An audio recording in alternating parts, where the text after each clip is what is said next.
Technologic. Marketing Tech Blog. Because this is what people are like now. They got their phone and they're like, it won't. Give it a second. It's going to space. Can you give it a second to get back from space? Technologic. All right, so I started off the show telling you about Grammarly. If you're out there and you're not necessarily a great writer, and I don't mean from a storytelling standpoint, I just mean from a logistics standpoint. So I constantly spell things wrong, constantly. Especially I'm kind of one of these guys that I think it and I write it. And so no, you should never do that, Doug. I know. Yeah, especially me. But things like advise and advice and two and all of the different effect. Yeah, I constantly make those mistakes, and it's not that I don't know the difference. It's literally that I'm just stream of consciousness writing. And so I had seen a post, I don't know if it was a post, maybe it was an ad. And I was looking, I know what it was. I was looking up grammar checking tools. And because the ones that kind of come in WordPress are kind of clunky and not really good. And then you really got to get complex with some of this stuff. Sometimes you do mean what you said, and it was grammatically correct, and it was the right spelling. Especially, we talk about high tech stuff all the time on our blog. And so the tool that popped up that everybody was raving about is called Grammarly, and so if you go to Grammarly.com, basically they have a web application that you can use, and then they have a browser plugin for Chrome. They have a Chrome plugin. Okay. And I think the service, I want to say it costs about $12 a month if you pay like an annual subscription. And that, while that might sound like, holy smokes, that's a lot of money. The great thing is the Chrome plugin, I can use it everywhere I'm writing. So whether I'm writing in Facebook, whether I'm writing on my blog in the WordPress editor, no matter what editor I'm in, there's a little green, symbol down on the bottom right-hand side of the screen. And then it'll turn red if there's a problem. When you click it, it actually opens the entire Grammarly interface, which is a beautiful writing interface. It kind of covers everything up, and you can type right there and write right there. It ignores things like HTML and other stuff that you meant to put in there.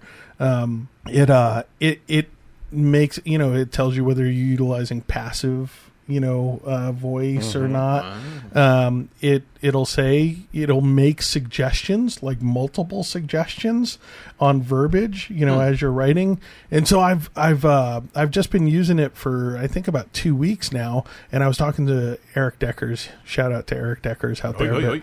But Eric's a prolific writer, and he's one of these guys that he knows every rule of and he used to take the time to tell me about all the mistakes that I made, but I think he couldn't get any work done because he was telling me all the time.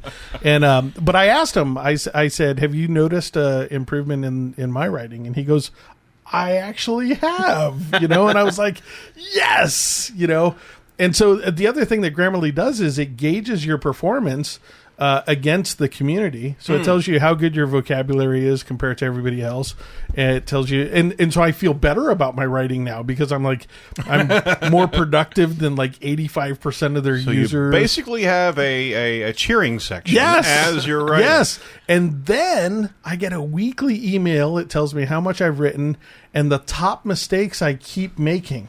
Oh. So it's actually educating me on the mistakes that I'm making. So what was your top mistake? I have to. Man, you're gonna make me look it up. I thought you know that's gonna take time. You don't have to tell me.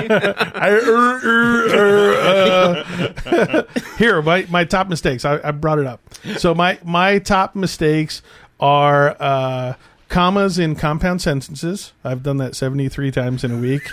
Unnecessary ellipsis. I've done that 31 times, and I don't even know what that means. But it tells me how to fix it, and I fix it. And then incorrect spacing with punctuation 29 times. So For those of you who are actually in the Edge of the Web betting pool, we'll be running those stats next week after we have another 23,000 words written. So my number one spelling adversary per my email is opt-in. I never put a dash in it, and so it always tells me, no, you need a dash in it. So it says that last week I did 22,730 words written, which was more active than 98% of their other users. Otherwise known as you freak. Now I made 503 mistakes, but that was still more accurate than 85% of their users. And my vocabulary was 2,726 unique words used, which was more dynamic than 99% of their users. There you go. So you're the 1%. But I'm in the You are the tech. 1%er. I'm in the tech space, so it's kind of cheating, right? Because I'm always talking about a different tech topic, so it's kind of cheating. But I'm telling you, I'm already in love with this platform. It's cut us back. We used to use editing staff on things, and now I don't have to send it to my editor to go and get reviewed. So there's some money savings there as well. But if you go to Marketing Tech Blog and search for grammar checker, grammar spelling, you'll see the post, and we have an affiliate link in there. So click that and use that. So there you go. It's just an incredible tool. On the tool side, I did want to tell you that it was interesting that you were talking about interactive tools on the site. Yep. Because on the top menu, the very top menu, which isn't very prominent on the site, but you can see it when you're there, is we have a tools drop down. And we've been working on this ourselves because we did it for clients. We've built interactive tools for clients, especially calculators. Visitors love calculators. They love to see how much something's going to cost, whether there's a return on investment, all of those, getting estimates, all of those things. Certainly. And so that's a great way to do, keep them interactive and to help them make the purchase decision in their head that factually this makes sense. I mean, you have another obligation there as you're putting these tools out. They've got to be rock solid. Yes, absolutely. Absolutely. And so we've been working with partners. So if you go to the Marketing Tech blog and click tools, we have an email verification tool. Tells you whether it's a real email or not. We have a hashtag research tool that will bring up a whole thing. We have an SEO audit on the site. You guys have one on your site as well. It's okay. It does the trick. But we have a social profiler that's pretty dangerous. It'll actually tell you a lot about yourself just based on what you've shared in social media. Creepy. It is creepy. You log in with Twitter and it's creepy. It knows a lot. Yeah.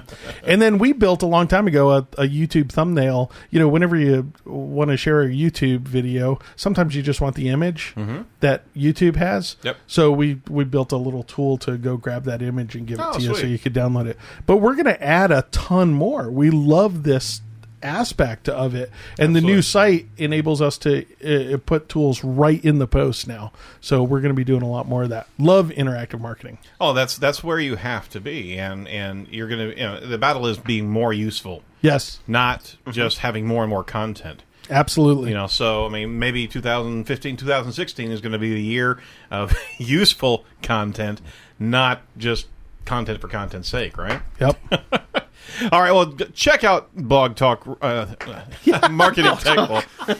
Check out marketingtechblog.com. You're going to find so much information there. It's unreal. I mean, they've been doing it for a number of years. 10 years. How many words is that, Doug? Oh, I don't know. A lot of information for the novice, for the savvy marketer, for the expert, all in there. Subscribe to the weekly newsletter. You'll always get something of interest in there. Absolutely. Absolutely. All right. Hey.